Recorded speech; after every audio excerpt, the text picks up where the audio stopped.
Hello everyone, welcome back to select IAS. दोस्तों, आज की वीडियो में हम बात करेंगे राष्ट्रीय पुरस्कारों की एक नई श्रेणी राष्ट्रीय विज्ञान पुरस्कार के बारे में। यहाँ पर आपको बताएंगे कि राष्ट्रीय पुरस्कारों की ये नई श्रेणी क्या है, राष्ट्रीय विज्ञान पुरस्कार कब और किसको दिया जाएगा।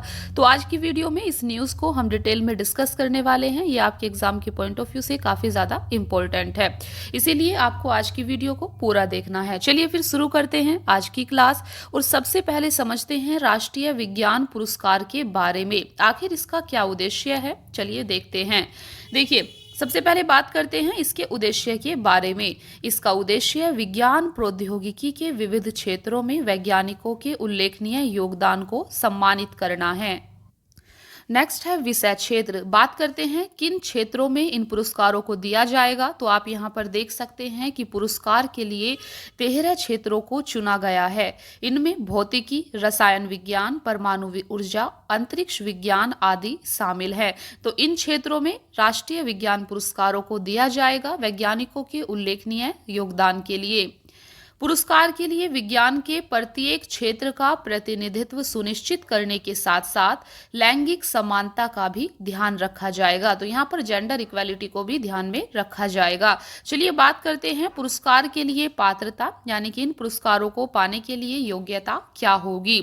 देखिए, सरकारी, निजी क्षेत्र के संगठनों में कार्यरत वैज्ञानिक या प्रौद्योगिकीविद, अन्वेषक या किसी भी संगठन से इतर काम करने वाला कोई भी व्यक्ति जिसने विज्ञान, प्रौद्योगिकी या प्रौद्योगिकी आधारित नवाचार के किसी भी क्षेत्र में अग्रणी अनुसंधान या नवाचार या आविष्कार के संदर्भ में विशेष योगदान दिया हो, ऐसे व्यक्ति को राष्ट्रीय विज्ञान पुरस्कार से सम्मानित किया जाएगा।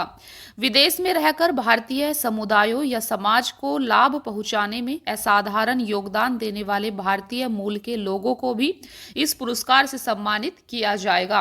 तो आप यहाँ पर देख सकते हैं, ऐसे लोगों को भी ये पुरस्कार दिया जाएगा जो विदेश में रहकर भारतीय समुदाय या समाज को लाभ पहुंचाने का कार्य कर रहे हैं। तो ये है इस पुरस्कार को पाने के लिए पात्रता या योग्यता। चलिए बात करते हैं चयन प्रक्रिया की।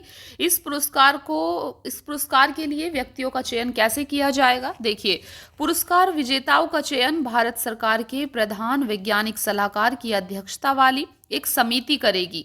इस समिति में निम्नलिखित शामिल होंगे। सबसे पहला, विज्ञान से संबंधित सरकारी विभागों के सचिव, विज्ञान एवं इंजीनियरिंग अकादमियों के सदस्य, कुछ प्रतिष्ठित वैज्ञानिक और प्रौद्योगिकीविद इस समिति का हिस्सा होंगे।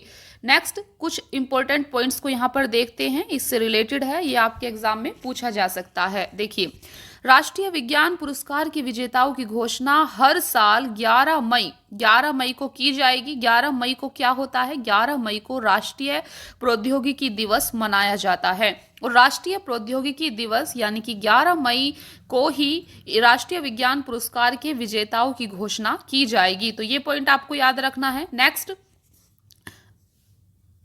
इसके अलावा पुरस्कार वितरण समारोह 23 अगस्त को आयोजित किया जाएगा। 23 अगस्त को राष्ट्रीय अंतरिक्ष दिवस होता है, तो राष्ट्रीय अंतरिक्ष दिवस के अवसर पर पुरस्कार वितरण समारोह का आयोजन किया जाएगा। पुरस्कार के तहत एक सनद और एक पदक दिए जाएंगे। तो ये कुछ पॉइंट्स हैं राष्ट्रीय विज्ञान पुरस्कार से रिलेटेड जिन्हें आपको अच्छे से याद रखना है। चलिए इस पुरस्कार की श्रेणियों की बात करते हैं। इस पुरस्कार की कितनी श्रेणियां हैं। देखिए, सबसे पहले होगा आपका विज्ञान रत्न। विज्ञान रत्न होगा, विज्ञान श्री पुरस्कार होगा, विज्ञान युवा शांति स्वरूप भटनागर पुरस्कार होगा और विज्ञान टीम पुरस्कार होगा। देखिए, सबसे पहले समझते हैं विज्ञान रत्न पुरस्कार किसको दिया जाएगा। जीवन भर की उपलब्धियों और योगदान को मान्यता प्रदान करने के लिए विज्ञान रत्न से उस व्यक्ति को सम्मानित किया जाएगा। दूसरा है विज्ञान श्री पुरस्कार। विज्ञान और प्रौद्योगिकी के किसी भी क्षेत्र में विशिष्ट योगदान को मान्यता देने के लिए विज्ञान श्री पुरस्कार से सम्मानित किया जाएगा। तीसरा है विज्ञान युवा शांति स्वरूप भटनागर पुरस्कार। 45 वर्ष की आयु तक के युवा वैज्ञानिकों को मान्यता यानी कि सम्मानित करने के लिए विज्ञान युवा शांति स्वरूप भटनागर पुरस्कार दिया जाएगा। तो ये 45 वर्ष की आयु तक के युवा वैज्ञानिकों के लिए होगा विज्ञान युवा शांति स्वरूप भटनागर पुरस्कार। नेक्स्ट है विज्ञान टीम पुरस्कार। यह पुरस्कार 3 या अधिक वैज्ञानिकों, शोधकर्ताओं, अन्वेषकों की एक टीम को दिया जाता है जिन्होंने विज्ञान और प्रौद्योगिकी के किसी भी क्षेत्र में एक टीम के रूप में काम करके असाधारण योगदान दिया हो, तो उन्हें विज्ञान टीम पुरस्कार से सम्मानित किया जाएगा। तो फ्रेंड्स, यहाँ पर आपने देखा राष्ट्रीय विज्ञान पुरस्कार की कौन कौन सी श्रेणियां हैं और किसे ये पुरस्कार दिए जाएंगे। तो आज की वीडियो में इतना ही, मिलते हैं फिर नेक्स्ट क्लास में। Thank you so much friends for watching the class. Keep watching, please like, share and subscribe. Thank you.